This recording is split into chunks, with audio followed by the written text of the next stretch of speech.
Freud donne sa vraie portée à l'interprétation dans Die Traumdeutung, l'interprétation des rêves.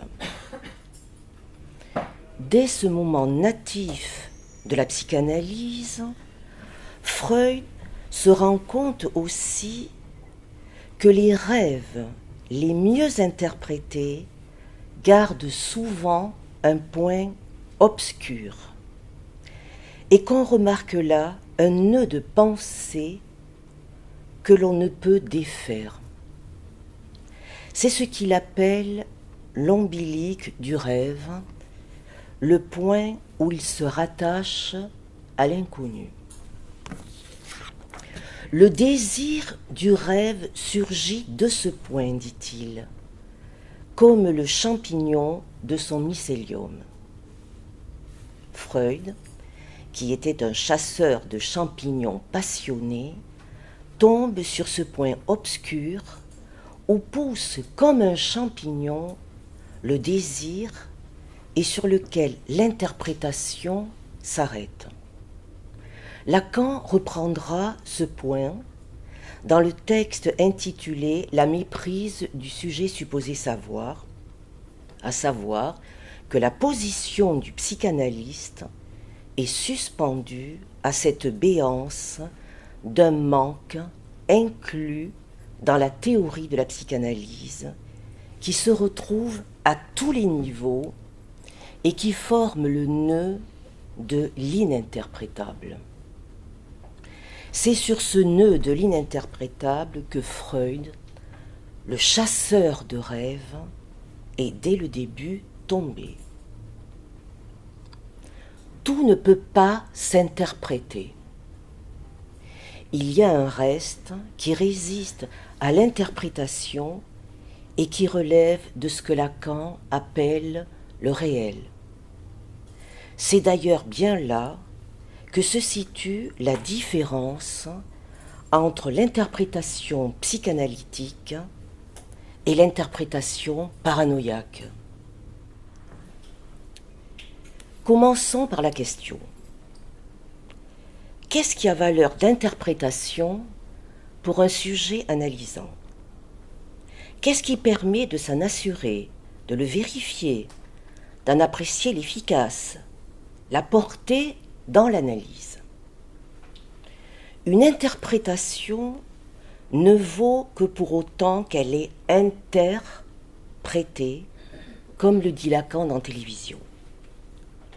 Elle doit satisfaire à l'entrepret.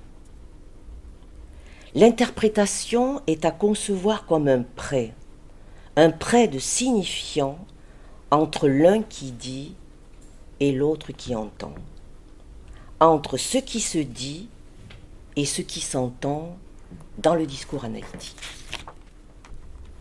L'inconscient interprète fait courir après la carotte de la vérité menteuse. Il suffit à mettre en route le sujet supposé savoir et la course au déchiffrage. Mais il ne permet pas à l'analyse de trouver son terme, son issue. Car avec la seule association libre, il n'y a pas de raison que ça finisse. Le déchiffrage est sans fin. Il peut toujours être relancé vers un autre sens.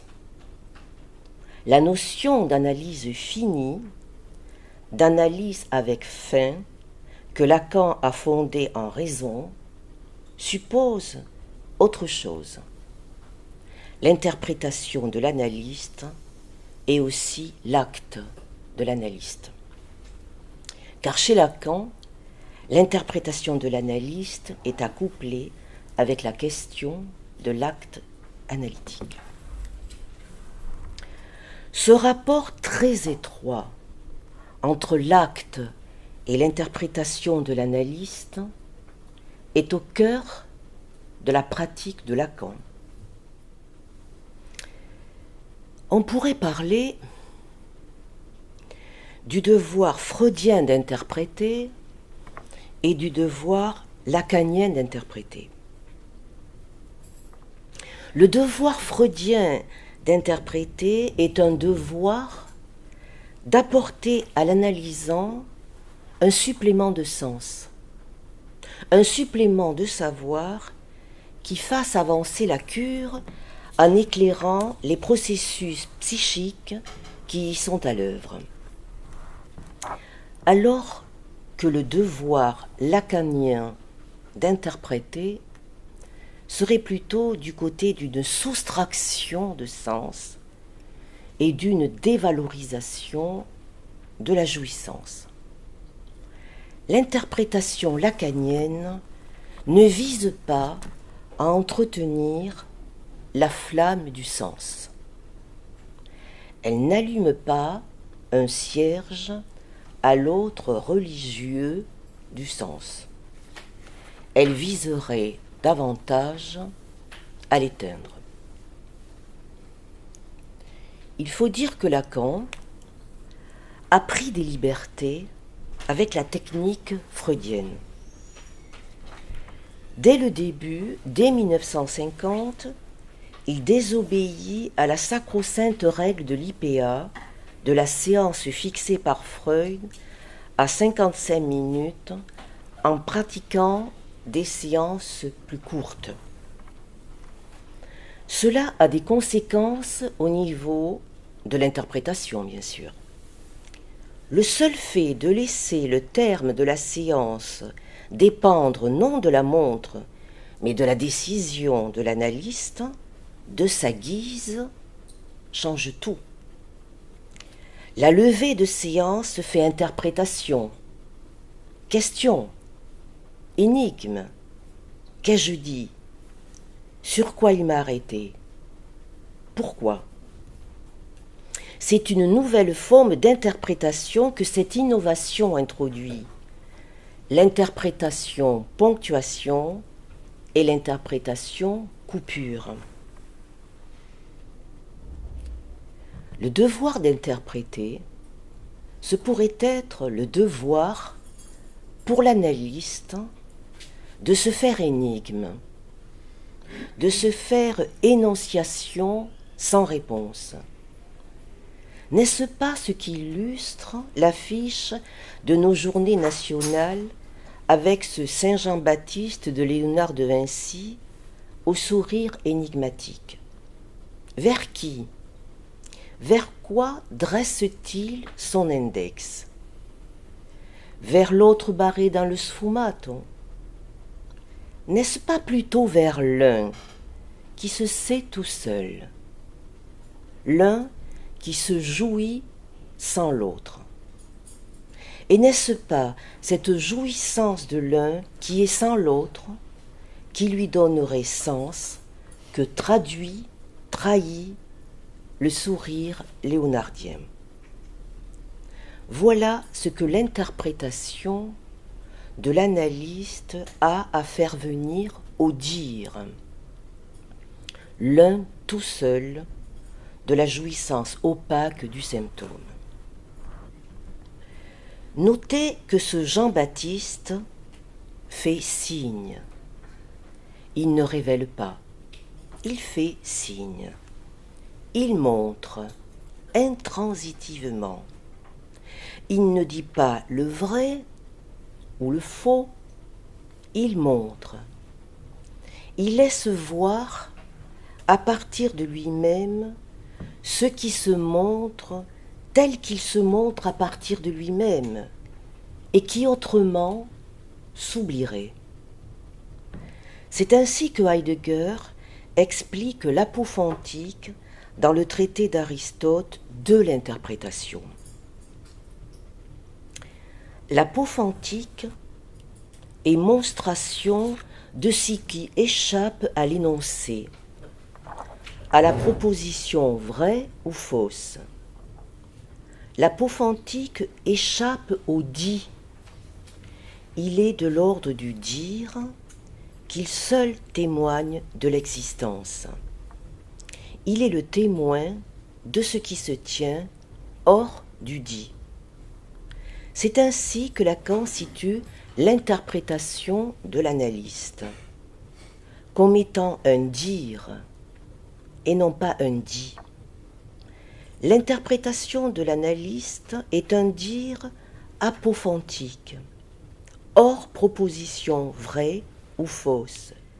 Ce qui est à interpréter, précise Lacan dans sa postface au séminaire 11, c'est la demande et ce qu'elle mobilise de jouissance, à suivre le rail de l'objet A par lequel quelque chose s'en écrit. Voici ce sur quoi doit porter l'interprétation. Elle doit viser ce qui s'écrit par en dessous les dits, par en dessous, autrement dit en douce, secrètement. Il y a quelque chose qui fait trace et qui touche à la jouissance et que l'interprétation vise, car c'est là que prend racine le réel du symptôme. Qu'est-ce qu'une interprétation juste ? Lacan répond dans le séminaire « L'insu que c'est de Lune Bévue, c'est l'amour » le 19 avril 1977. C'est celle qui éteint le symptôme. Elle a à en éteindre la jouissance opaque, à en couper la mèche, comme on mouche une chandelle. Pour Lacan, il n'y a que la poésie qui y réussisse, quand elle fait que s'unissent étroitement le son et le sens. À cet égard, le devoir d'interpréter est un devoir pour l'analyste de faire place, quand il intervient, à la fonction poétique de la parole, telle que Jacobson en a défini la fonction essentielle dans le langage. Bien entendu, ce devoir n'est ni un impératif catégorique, ni un idéal de l'interprétation superfutée. La réponse à une énigme peut être spécialement conne. Lacan le dit à propos de Joyce. C'est au petit bonheur la chance de la langue, des surprises de la langue qu'une intervention procure à l'analysant un supplément de signifiant, comme s'exprime Lacan dans « Au pire ». Si devoir d'interpréter il y a, c'est celui de saisir la chance de la langue où l'inconscient prend sa source. Un devoir de saisir la chance des mots.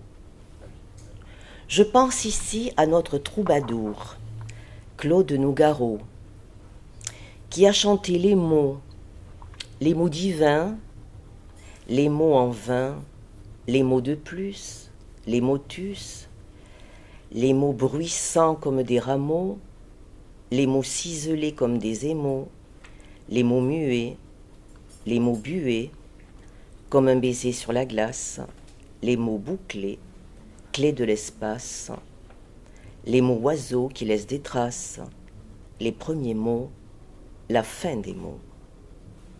Merci de votre attention.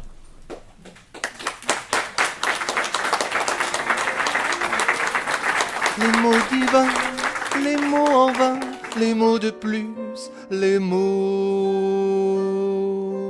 tu sens. Les mots pour rire, les mots d'amour, les mots dits pour te moquer.